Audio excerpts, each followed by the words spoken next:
Hello, what's up YouTube photographer Ronix Straight, and in this tutorial I want to show you how you can do skin retouching in Photoshop, and this is going to be for beginners out there and even professionals that don't know the concept of frequency separation.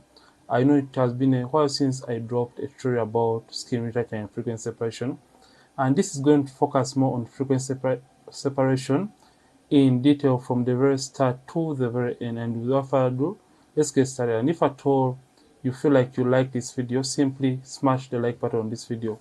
So this is the image that we have right now, and right now I'm in Photoshop and I'm using Photoshop 2020 right here. So what you have to understand about frequency separation, it is a skin retouching technique that is going to divide the image into the high frequency layer and the low frequency layer. So when you open the image into Photoshop, it always displays only on the background layer. So we want to create those two layers that are going to be containing the high frequency layer and the low frequency layer. So I'm simply going to come to the background layer right here, and when it is selected, so just simply click on it and press Ctrl J twice, or you can simply drag and drop right here. So you can drag and drop right here to create a new layer basically. So I'm just going to undo that. So only need these two layers, and after doing that I'm just going to simply double click and name these to low frequency. Then I'll name this to high frequency layer. So some people call the high frequency layer the texture layer, and the low frequency layer is the color layer. So don't get confused along the way. So what I'm going to do, I'm just going to simply hide the high frequency layer and come and select the low frequency layer. Remember, in the low frequency layer, we only want to remain with our colors. So we are going to come right here to filter, then you're going to come to blur and come to Gaussian blur. So it is going to open up the Gaussian blur window right here, and make sure you take the radius all the way down. So the most important step of frequency separation is this very one. So what we are going to do basically, we have to use the zoom in tool. You have to zoom in and look for the area that seems to have more skin textures than the rest of the skin. And in this case, let's use this as a reference point. So for your image, you have to look for that area that has or contains more skin textures, and simply come the radius and simply take up the radius. So you left click and hold down, and you drag this as you're releasing to see the effect in real time. So we want to stop at the point when the details or the textures in this image are just starting to disappear completely, and we have to stop at that point when the textures are just starting to disappear. So around 7, that is when my textures are just starting to disappear from this very image. So for your image, it may be different because you may be having less or even more details, meaning the radius value is going to be different from mine. So simply click on OK. And now you can notice that the image is going to look a little bit blurry. In this case, you can see it is a little bit blurry. So we're going to come and select the high frequency layer and simply activate it by turning on the eye icon.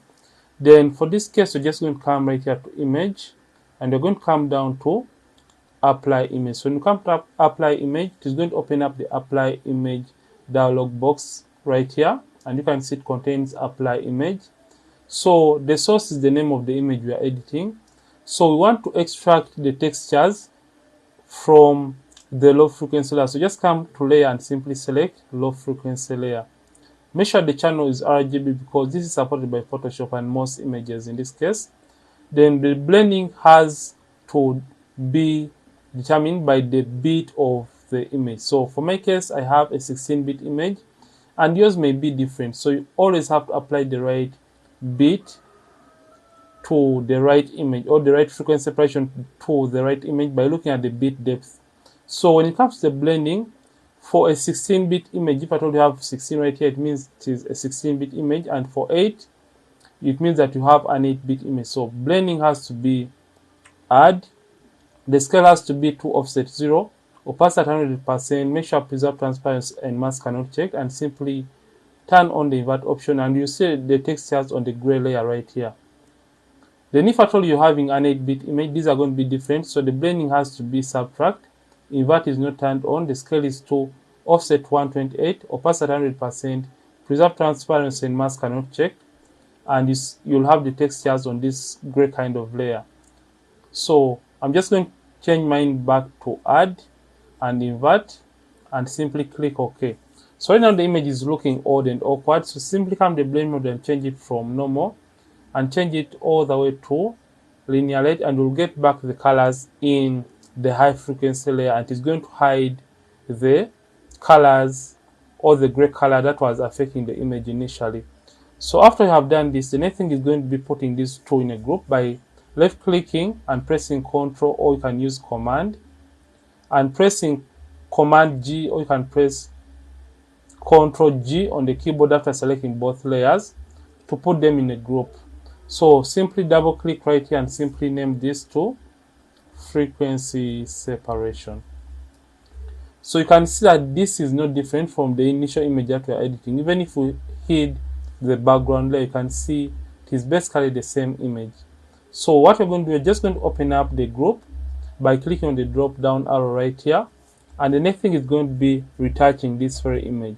So remember the advantage of frequency separation, it helps us divide the image into the colors and the textures. So when you refine the textures alone by removing the pimples and blemishes, and we also blend the skin tones or skin color, and we combine both refined layers, we end up with a beautifully edited and retouched image.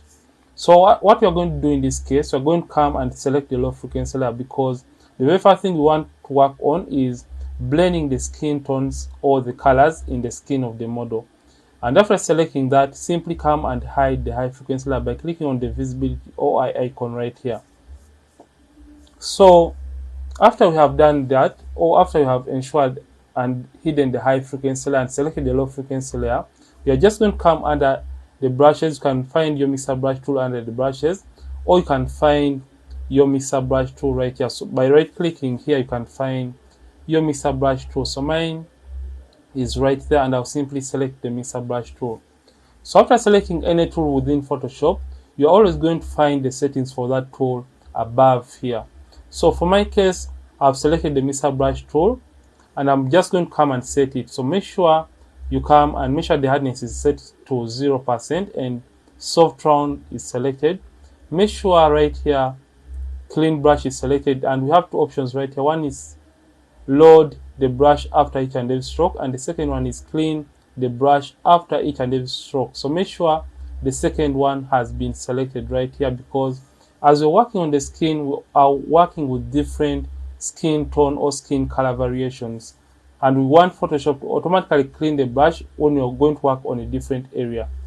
So we're going to be using a weight of 9%, a load of 75%, mix of 90%, flow of 100%, and make sure sample all layers is not turned on, because when you leave this turned on, it means that you're telling Photoshop to sample from all these layers.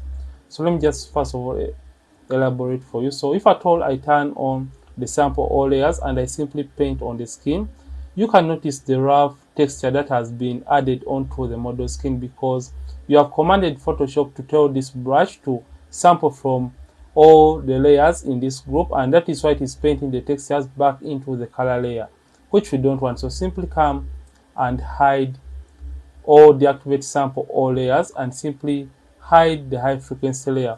So after you have set up the mixer brush tool, the next thing is going to be blending the skin tones or skin color to create evenness and a refined skin tone transition rather. So if at all your mixer brush tool is showing a plus icon, simply press the caps lock key to have it as a circle. And if at all you want to increase or decrease on the size of the mixer brush tool, you can use the open and close brackets on the keyboard to reduce or increase on the size of the mixer brush tool. So as you're working on the skin, we always want to use a brush size that is not going to spill over to an area that has a different color. So what we're going to do, we're just going to reduce on the size, and as you're retouching, always make sure you retouch at a distance and don't zoom all the way in, because when you zoom all the way in, it means that it is going to require you to work so much and cover a small area for a long period of time. So retouching at a distance is going to help you cover a wider area within a short period of time, and it is going to also help you save so much time. So I'm just going to start working on this very image. So how to apply the mixer brush tool, you left click and hold down, and you simply mix the colors. So I'm just going to left click and hold down,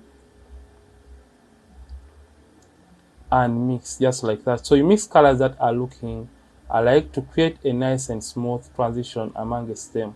So where this color is transitioning from one color to another, simply reduce on the size of the brush, and you mix that border or area to create a harmony or a harmonious transition between those colors. So I'm just going to mix those colors, and you can see the image as we're working with this technique of hiding the high frequency layer. You can notice where we work on, or the area we work on, is going to end up having a more plastic kind of look. But when you come back and turn on the texture layer, you can notice that the textures are still intact and they are still in the image. You can see the before and after, but we have only worked on the colors in this case. So I'm just going to continue working by hiding the high frequency layer and selecting on the low frequency layer. So you have to always take the strokes of the brush depending on how the area is moving. So I can't move the brush in an up down kind of direction because the cheekbone or the cheek area is moving in this kind of direction. So I'll have to move my strokes of a brush in this kind of direction to maintain the originality of the model shape, and I make sure that I don't distort or change the original shape of the model's face. So I think I'll just have to forward this because I don't want this to be a very long tutorial. So I'll see you later on.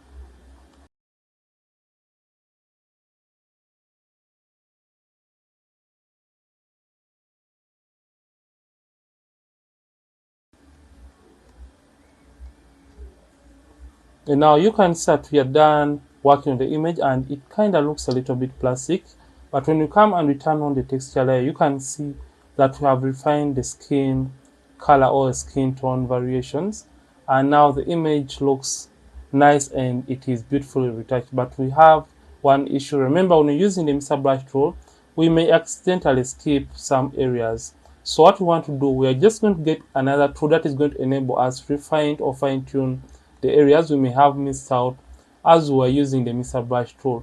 So that is going to be known as the lasso tool. So simply come and select the lasso tool and make sure a new selection mode is activated. The reason for this is because we want the lasso tool to automatically deselect itself as we are trying to make a new selection on a different area. And make sure the feathering is 22 pixels because we don't want the edges of the selections to be as sharp as possible, because that is going to be leaving annoying lines from the selection. So we want the edges to be smooth.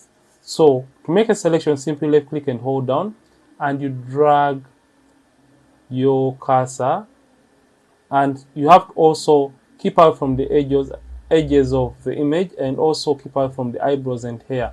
So after making that selection, remember we have now turned on the high frequency layer and selected the low frequency layer. Simply come back to filter and come down to blur and come down to Gaussian blur. So remember, this is going to load or bring back the previous radius we had for our frequency separation. So what we are going to do, you can simply drag this manually. Start from the previous radius that you had when you're separating the frequencies of the image, and drag this up to the point when you're having a very nice and natural skin for your image. At around 21, that is when you're having a nice skin texture for this kind of image. But alternatively, you can use this shortcut. So multiply your radius by 3 and type in that value. So 7 by 3 is 21. So just simply type in 21 just like that and hit OK. So to deselect, simply click out from this selection and it's going to automatically deselect or deactivate that selection. So you're just going to come and continue making new selections. Come back to filter, blur, and come to Gaussian blur and simply hit OK. And when you feel like the effect is too much for your liking, you can always come to filter, blur, Gaussian blur, and apply the Gaussian blur. So you can as well right click on that selection and come to fade Gaussian blur and reduce on the effect or the opacity of that effect in that area. So apply it in all areas of the skin and you perfect your image. So I'm just going to come and apply this just like that, and you can see it makes the image better and it fills up the areas we may have missed out when we are using the Mr. Brush tool to retouch this very image. So I'm just going to continue doing this. So after doing the skin retouching, we are now done retouching this very image. And let's look at the before and after. This is the before after, but remember we still have one problem, and that problem is having blemishes or skin imperfections in this very image. So we just want to remove or clean up the blemishes from this very image. So in order to remove the blemishes from this very image, we simply have to select the layer that contains the blemishes, which is the high frequency layer or the texture layer. So just come to the high frequency and simply select it right here, and come and get the clone stamp tool, and make sure the hardness is set to 0% and the mode is normal, opacity and the flat 100% right here. Make sure align the selected and make sure sample is current layer, because we don't want to sample from all layers or current and below, because it's going to be picking colors and painting them in the texture layer, which we don't want. We only want to work with the textures that are part of the current layer. So after that, simply zoom into the image, because when removing blemishes, we want to be precise. So how to remove blemishes? We have to reduce on the size of, or make sure that the size of the clone stamp tool is simply slightly bigger than the blemish that we want to remove. So how to remove a blemish? You hold down the Option key on the keyboard, or you can hold down the Alternate key on the keyboard for Windows, and left click on the clean area that is close to the blemish.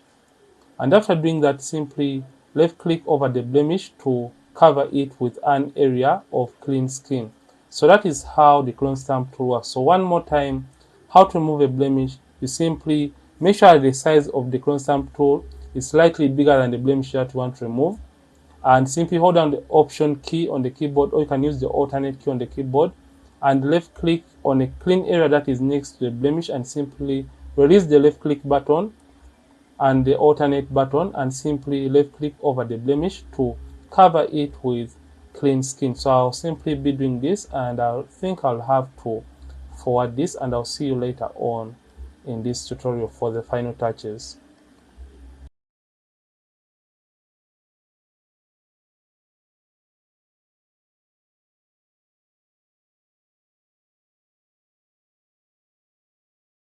And now welcome back, and now you can see that we have now retouched the image, and this is the before after. Now we are done doing the skin retouching, and you can do one final thing, that is doing a little bit of eye and teeth whitening. So close your frequency separation group right here, and come to the adjustments and create a black and white adjustment layer right here. You can create a hue and saturation adjustment layer. So I'm just going to create a hue and saturation adjustment layer, and come to saturation and simply take down the saturation all the way around -64. That is okay. And now you can notice that it's going to desaturate this very image, and simply come to this layer mask. Make sure the white layer mask is selected, and press Ctrl I on the keyboard, or you can simply press Command I on the keyboard, and come and get the brush tool. So this is the brush tool, the normal brush tool, and make sure the hardness is set to 0 and soft round brush is selected. Make sure opacity and the flat 100% right there, and make sure you have black and white on these two color swatches below here on the bottom left hand corner. Make sure you have black and white, or you can reset them by pressing D on the keyboard. You can switch between black and white by using X on the keyboard. And after doing that, make sure white is on top, because white in Photoshop is going to reveal and black is going to hide. So we are now going to zoom into this very image and reduce on the size of, so basically we zoom in by pressing Ctrl plus on the keyboard and Ctrl minus for zooming out. So we are going to reduce on the size, and with the brush tool selected, simply paint on only the white area of the eye, or the area you want whiten. And if at all you do a mistake, you can switch back to black by using X on the keyboard, and black is going to erase the mistake that you may have done on your photo or your image. So I'm just going to paint on only the eyes, and reduce on the size, and simply paint on the teeth by avoiding painting on the gums of the model. So I'm only going to paint on the teeth to do the teeth whitening. So after retouching the image, we are now going to save it. So sometimes we edit photos, and after saving them and posting them or printing them out, they change in color. So let's look at it before and after for this very image. So this is the image before after. You have still maintained the originality of the model's facial features. So if at all you have overweighted the eyes, simply come to the opacity and simply reduce it to the one of your liking. So after retouching, the next thing is to best save the image. So simply come right here to File, Export, and come to Export As. So when you come to Export As, it's going to open up the Export As window in Photoshop. and make sure you select the file format as JPEG and the quality all the way to 100%. So the other trick is we always want to save a very sharp image. So make sure the sample is set to by cubic sharper right here by clicking on the drop down icon, and make sure you convert to sRGB and also embed color profile. So make sure these two options are checked or ticked, and simply come here and simply press export, and it's going to open up another window showing you where you want to save or export the image, and simply click save. So you look for your location and save the image, and it's going to automatically close this very window after saving the image. So this is it for this video, and if at all you have learned a thing or two from this video, don't forget to like this video, and don't forget to subscribe this channel if at all you have been watching and you're not subscribed yet to this channel. Ronix from Ronix Photography. Thank you for watching, and see you in yet more amazing tutorials, and don't forget to keep practicing and also keep creating.